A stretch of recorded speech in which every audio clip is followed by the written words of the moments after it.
Ben Davidson, subscribe to Stephen Icons. Right, Tyson Fury gave a review of his own performance, the fight with Sefer Seferi, where Seferi ended up quitting, so the fight only went 4 rounds. He gave himself some props, of course. He said it was a good performance. He shook the cobwebs off and he was doing a little bit of showboating and he was enjoying the occasion. Okay, and of course, as I said, he said it was a good performance. Now, in my post-fight review on the video beforehand, I was generous, no doubt, and yes, I know it is out of character for me to be not entirely truthful, in the sense that I'm trying to be kind to him because I'm giving him a pass for his first fight comeback. Obviously, it's been, what, 2.5, 3 years almost since he was last in the ring when he beat Vladimir Klitschko for the unified titles over in Germany in a very one-sided performance where not many people gave him much of a shot. But he's been off for quite some time, and yes, a lot of it was his own doing. Okay, I'm not giving him a pass for that, but I give him a pass for the fact that he got screwed about for so long by UKAD and the British Boxing Board of Control that he was out the ring for so long. As I said, yeah, self-inflicted for a lot of it. But the length of time being out, this was unjustified. And I enjoyed the fact that he come back because he does bring excitement, whether you like him or whether you don't. For me, I like him equally as I do Joshua.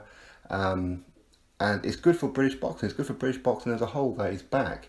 Now, how far will he go is questionable. I don't know. Based on that performance, to be brutally honest, Joshua and White would destroy him. That's just my opinion. He wouldn't have much of a chance. So, of course, as he's talking about, I can take on AJ right now and beat him. No, you can't. You really can't. But at the same time, he would take that fight a bit more serious than what he did with this one. Now, he was showboating, he was prattling around, but the reception and the crowd, with the way that, you know, they welcomed him back, and it was good to see. It really was. You know, it's been an emotional time for him. He has been depressed, I do believe it all. And for him to come back and get that kind of reception was worth the comeback, and that was for me. And I didn't expect much more than what I got for this fight. My expectations were not high, in all truth, and I know it wasn't for a lot of you guys, and I know some of you guys have been very critical of him. I don't blame you. I mean, of course, if I was to do this as a boxing purist of what I expect from a fight, and yeah, of course, I would slay him, no doubt, but I give him a pass, much like I gave David Haye a pass when he fought Mark Demori on his comeback.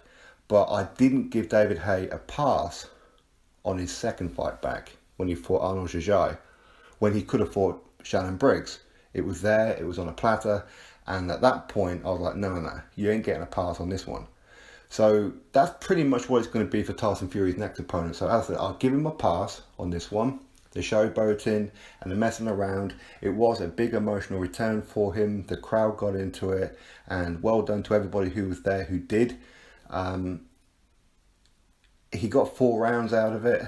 You could probably argue he should have only got 1 round out of it, you know, but, you know, yes, it was a mismatch. It was a circus show. People are absolutely right with your critical comments, and I can't deny it at all. But as I said, it's good that he's back, and his next fight is when I'm going to judge him.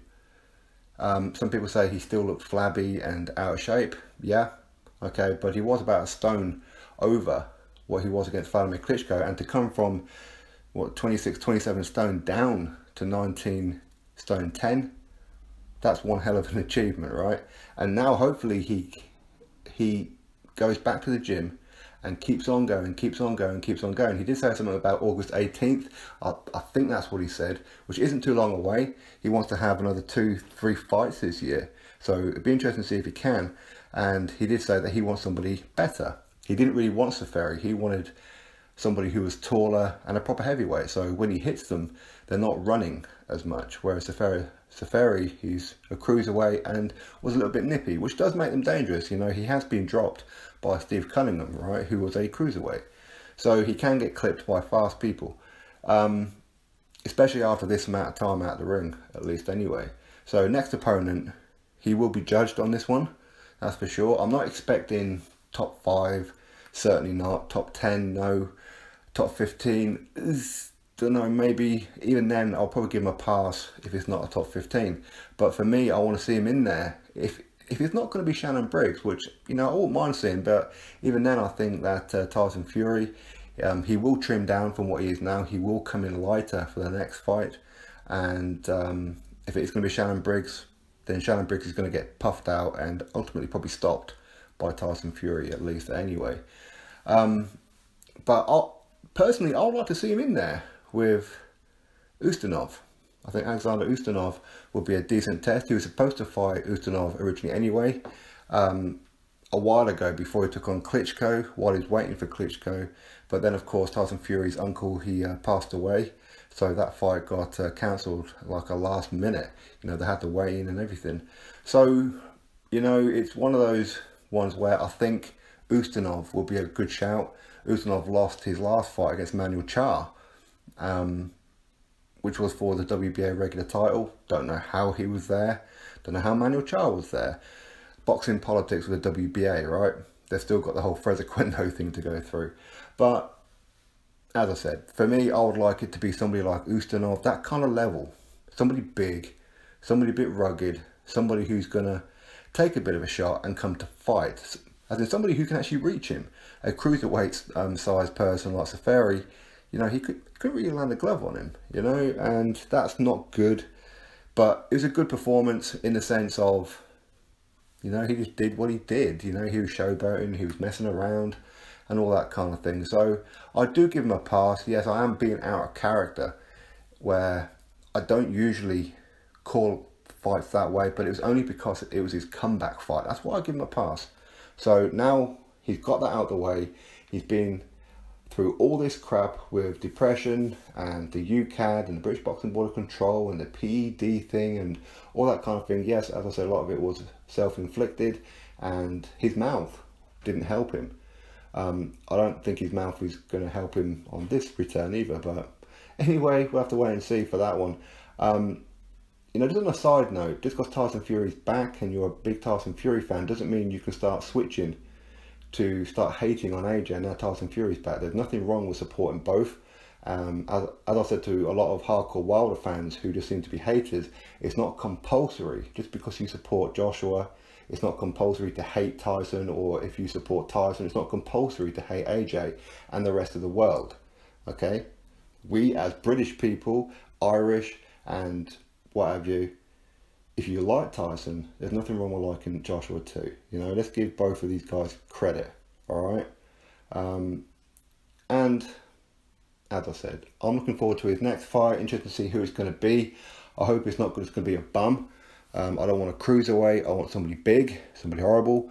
I don't want somebody like a butterbean, don't want that. I don't want a journeyman. I want somebody who has got a good few wins on their resume. Who's got more wins on their resume. Somebody like with a record, if you like, of Sefer Seferi, but as heavyweight. That's kind of what I would like. And I think Ustinov would be a good one. Manuel Char, maybe if they can get it, I don't know. Shannon Briggs will be an interesting one. It would sell just for the press conferences alone. That will get a lot of bums on seats, no doubt. But that's the kind of level that I'm kind of looking at. Maybe a Lucas Brown, I don't know, maybe Lucas Brown. Maybe a Dominic Brazil. Oh, hang on, no, sorry. Wilder's getting him, of course. But yeah, hey, why not Pulev? Maybe Pulev is a step too far, maybe a bit too early, maybe, potentially. Don't know. But somebody big like a Pulev, somebody big like an Ustinov. For me, anyway. I mean, that's just my personal opinion. Obviously, you let me know yours. Who do you like Tyson Fury to fight next? Are you giving Tyson Fury a pass, or do you hold him accountable as you would for every other fighter, regardless of term out the ring? Yeah, so, I mean, that's pretty much what I've got. So, I'm glad that he's back. He got a great reception. The fans loved him, and, you know, he has come back. But as I said, just because Tyson Fury's back, don't start turning into dicks. That's all, you know, that's pretty much all I'm asking for on this one. And let's have some friendly rivalry, you know. Rivalry's great, competition's great, but keep it friendly, eh? Let's not act like them lot. The hardcore, well, not the hardcore, the newbie Wilder fans who are just here to hate. Let's not be them, okay? Let's be better than them, okay? Right, British and Irish together. Let's do that. Anyway, drop your thoughts below, click that thumbs up, subscribe. Catch you all on the next video.